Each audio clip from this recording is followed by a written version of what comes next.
Derrière la fenêtre du restaurant, au-delà du bosquet, planait un immense nuage gonflé de tonnerre et bariolé d'une lueur orange par le soleil de l'après-midi. Une enclume d'apocalypse, le genre de nuage duquel on s'attend à voir surgir les Valkyries. « Eh bien, dit Charlie, le visage à moitié dissimulé dans la pénombre, depuis combien de temps ce bébé est-il mort à ton avis ?» Martin le regarda depuis l'autre côté de la table. « Difficile à dire sous cette couche de gélatine. » « Cette gélatine, comme tu dis, est en réalité une sauce coloniale, le reprit Charlie. « C'est de la gélatine, insista Martin. Regarde comme ça frémit. » Charlie pencha la tête vers la sauce écarlate et grumeleuse étalée dans son assiette, s'en approchant de si près que Martin crut un instant qu'il allait y plonger son visage. Charlie reniflait la mixture afin d'en déterminer la composition. Il essayait de savoir si l'escalope de veau qui se trouvait en dessous avait été décongelée assez récemment pour se prétendre aussi fraîche que l'affirmait le menu. « Ceci, dit Charlie sans relever la tête, est un mélange de concentré de tomates, d'oignons mal cuits et de fines herbes des îles tout droit sorties de leur bocal. Le but essentiel de ce mélange est apparemment de dissimuler le retour d'âge dont souffre l'escalope de veau qu'il recouvre. » « Est-ce que c'est ça que tu vas écrire dans ton rapport ?» demanda Martin.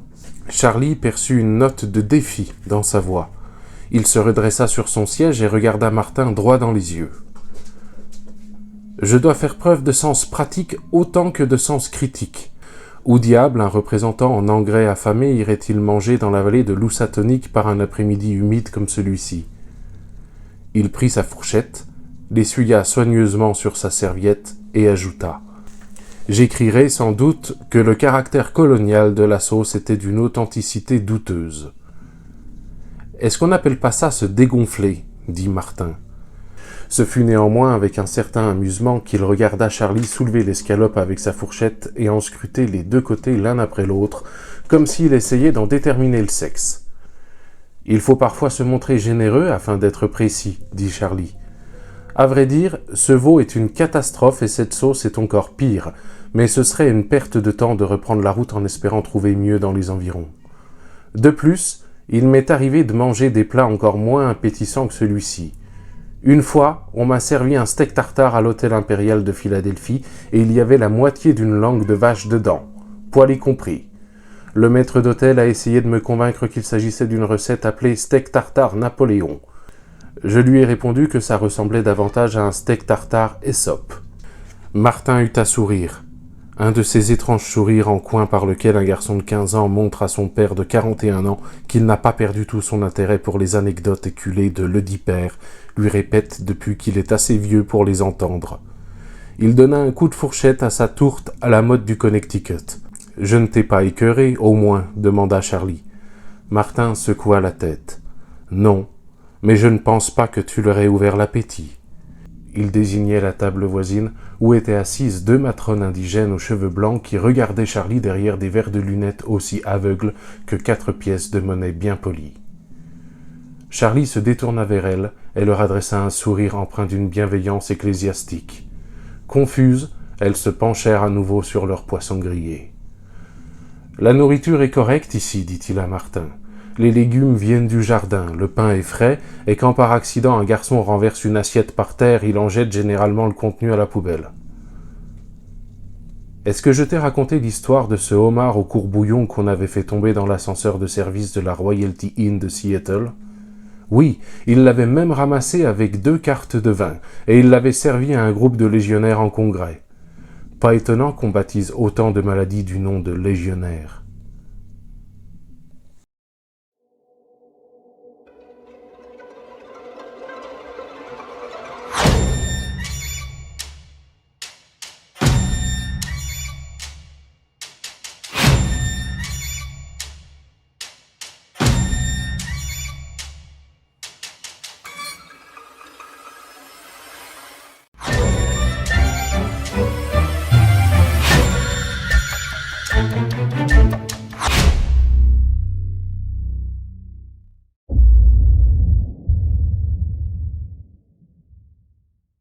Attention, tour de magie.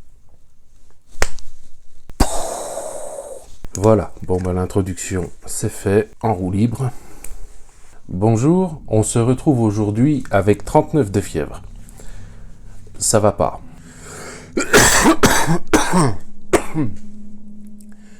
Mais je tourne aujourd'hui parce que déjà je suis en retard sur les vidéos, et comme ça si c'est de la merde, j'aurai l'excuse de dire que je suis malade. Il y en a là-dedans, hein. Aujourd'hui, je vais te parler du livre Rituel de chair, écrit par Graham Masterton, paru sous les titres originaux Feast ou Ritual en 1987, puis en 1988 chez Pocket Terreur. Un roman de 380 pages, également disponible en grand format chez Bragelonne. Version française traduite par Jean-Daniel Breck, qui avait notamment traduit L'échiquier du mal de Dan Simmons, dont je t'avais déjà parlé et que j'avais absolument adoré. Graham Masterton est né en 1946 à Édimbourg et après des débuts dans le journalisme, il s'est reconverti dans la littérature de l'imaginaire. Son premier roman, Manitou, a été un succès immédiat. Principalement connu pour ses romans d'horreur, il a également rédigé 27 manuels d'instruction sexuelle, tels que Comment faire l'amour 6 nuits par semaine, ou encore Comment rendre votre amant sauvage au lit. Bref, j'espère que ces manuels donnent des conseils différents de ce qui se passe dans ces bouquins. Sinon, mon exemplaire de Rituel de chair a été acheté le 3 juillet 1996 par Sébastien Desforges. Voilà, ça n'avance pas à grand chose de le savoir, mais c'est le risque quand tu écris ton nom dans le bouquin. 26 ans plus tard, un mec te tape l'affiche sur internet. Mais merci Seb. Dans cette histoire, il est question de Charlie MacLean et de son fils Martin. Charlie est critique culinaire et afin de renouer un petit peu avec son fils, il décide de l'emmener avec lui dans sa tournée des restaurants pour le Maria, le guide pour lequel Charlie travaille. Mais hasard ou pas, Charlie va apprendre l'existence d'un restaurant qui ne figure dans aucun guide. Un restaurant bien particulier, le Reposoir.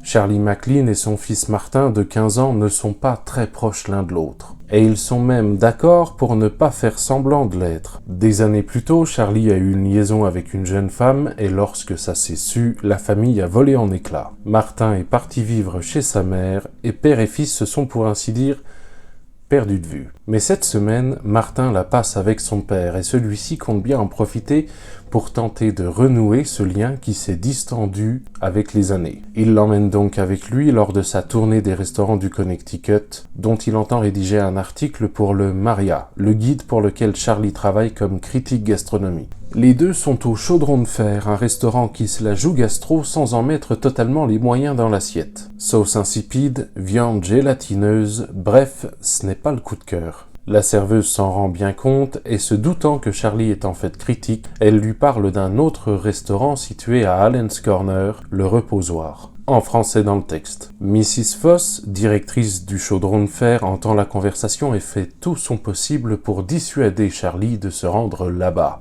au Reposoir. Mais le problème, c'est que Charlie, c'est le type de mec, plus on essaie de le dissuader de faire quelque chose, plus il s'obstine à vouloir le faire. En plus, le Reposoir ne figure dans aucun guide, alors l'occasion est trop belle d'offrir à ses employeurs cette exclusivité et d'en tirer toute la gloire. En rejoignant son fils Martin à l'extérieur du Chaudron de Fer, Charlie est persuadé d'avoir vu ce dernier parler avec une drôle de créature sur le parking. Mais la créature a disparu. Il a dû l'imaginer. Charlie et Martin se rendent à Allen's Corner et une fois sur place, impossible de trouver le restaurant Le Reposoir et aucun habitant de la ville ne semble vouloir les aider. Voyant son père obstiné, Martin sort de son sac une carte de visite sur laquelle figure l'adresse du Reposoir ainsi que la mention manuscrite douleur. Comment a-t-il obtenu cette carte? Martin n'est pas très loquace sur le sujet et son père abandonne. Ils trouvent l'emplacement du restaurant, se rendent sur place et font la connaissance du couple propriétaire, des Français, monsieur et madame Musette, qui leur refusent catégoriquement l'accès à l'établissement. Ce n'est pas un restaurant, mais plutôt un club privé. Très bien, dans ce cas, comment faire pour y adhérer? Il faut être parrainé par un membre. Très bien.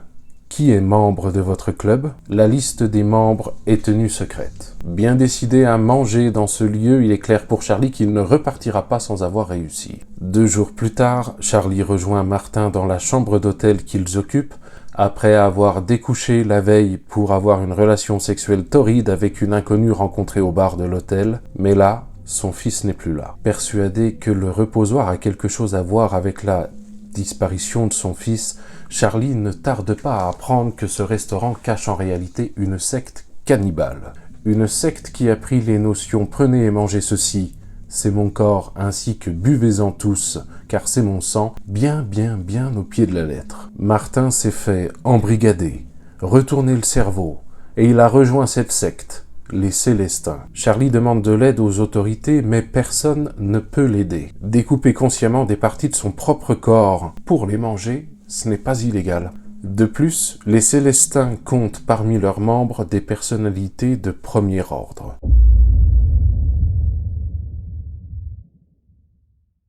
Je sais que ce défi, Hannibal Lecter, est sans doute le plus sombre du challenge. Et c'était volontaire, parce qu'ici c'est pas oui à la gomme magique, et c'était l'occasion pour un certain nombre d'entre vous de découvrir une littérature qui sort complètement de sa zone de confort. J'ai commencé cette lecture parce que j'étais dans un état d'esprit « je veux des tripes et du sang ». Oui, ça m'arrive, et j'assume, et Rituel de chair m'a parfaitement substanté. Substanté, cannibalisme, jeu de mots, lolilol, qu'est-ce qu'on se marre. Mais ce roman m'a demandé très vite une coopération pour pouvoir profiter de la suite. Il est question d'un jeune homme de 15 ans qui se fait embrigader dans une secte cannibale, dont le mouvement de pensée consiste à croire que pour se rapprocher du Seigneur, il faut faire le sacrifice de son corps et s'auto-ingérer.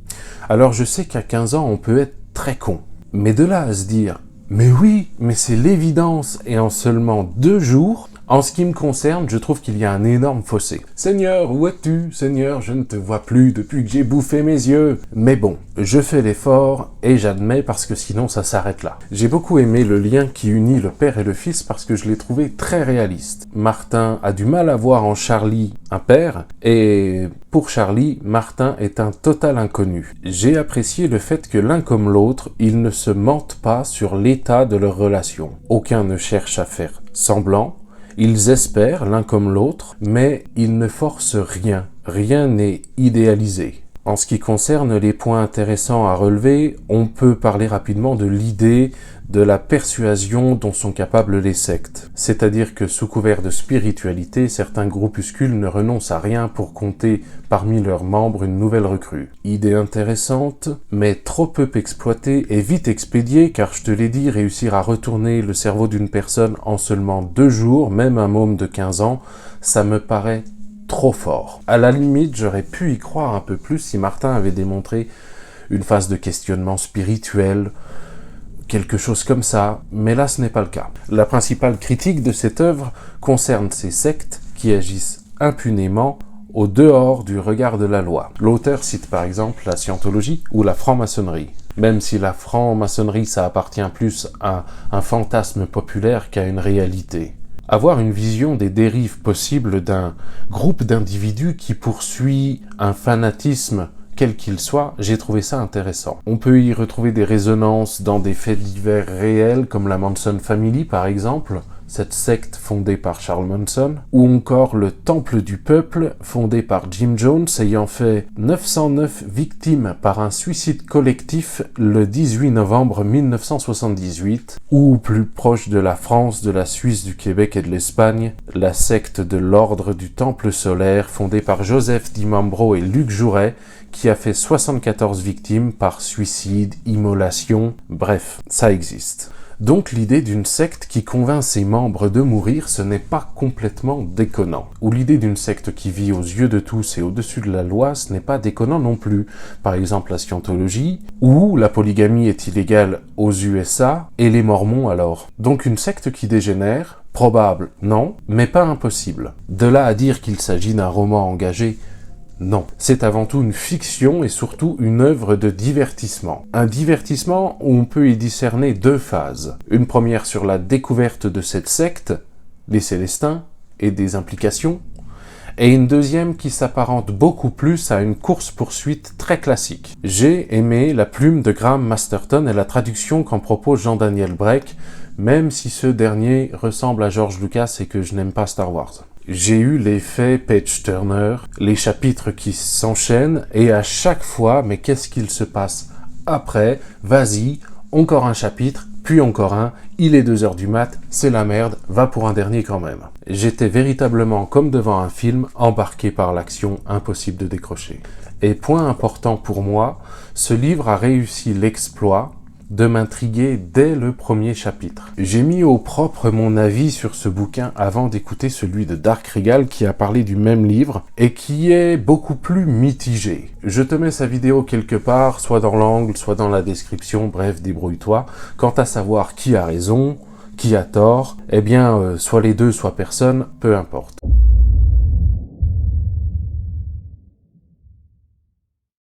Est-ce que je te conseille Rituel de chair de Graham Masterton? Oui, sans souci.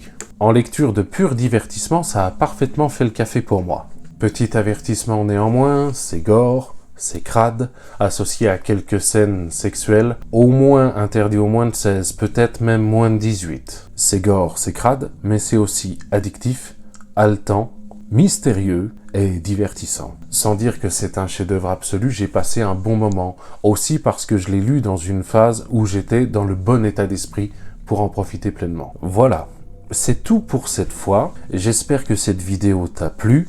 Si ce n'est pas le cas, eh bien, pique assiette, attaque 49.3. Voilà, pourquoi se faire chier après tout. J'ai déjà fini la lecture du prochain roman. Je suis en retard dans les vidéos, mais je vais essayer de te la proposer pour la prochaine quinzaine. Et si je n'y arrive pas, eh bien, tu feras avec parce que t'as pas le choix. En attendant la prochaine fois, je te souhaite une bonne soirée. Bye!